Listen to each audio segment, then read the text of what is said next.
guys, gawa tayo ng mais salad.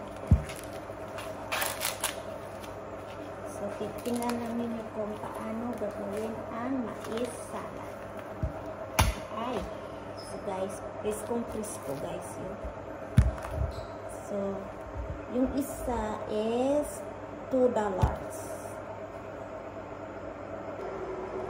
So, ito yung gagawin natin. Tanggalin natin yung mais sa cob. So, pwede din ito ilaga at saka tanggalin. Pero sa akin, tatanggalin ko na at saka i-microwave ng 10 minutes para madali.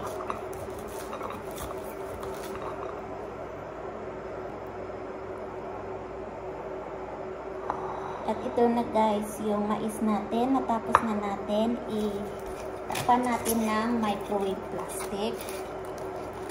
Saka i-microwave ng 10 minutes. I-microwave natin ito ng 10 minutes.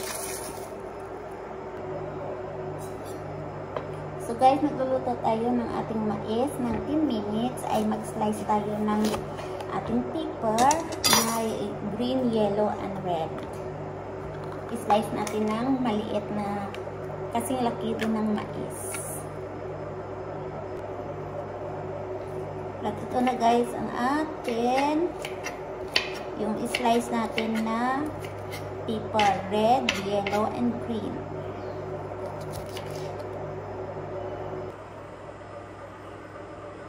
At ito na yung ating slice na red pepper, yellow, and green. So, magandang kulay na. I-mix natin yan mamaya sa ating mais na salad.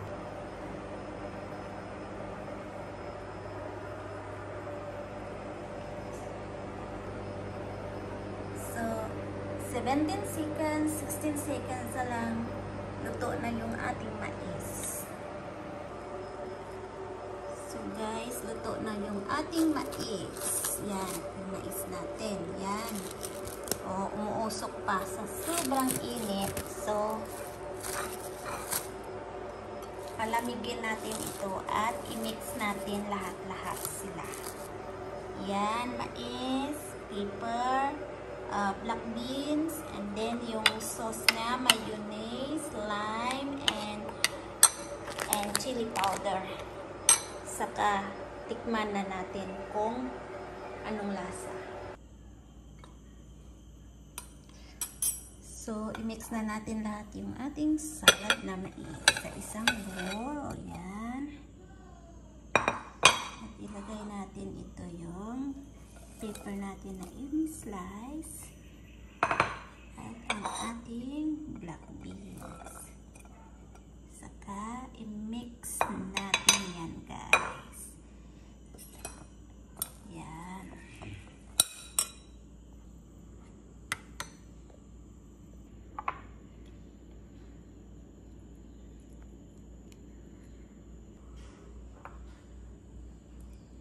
Ito na yung final product natin ng mais salad natin. Yan, i-mix-mix lang. Thank you for watching guys.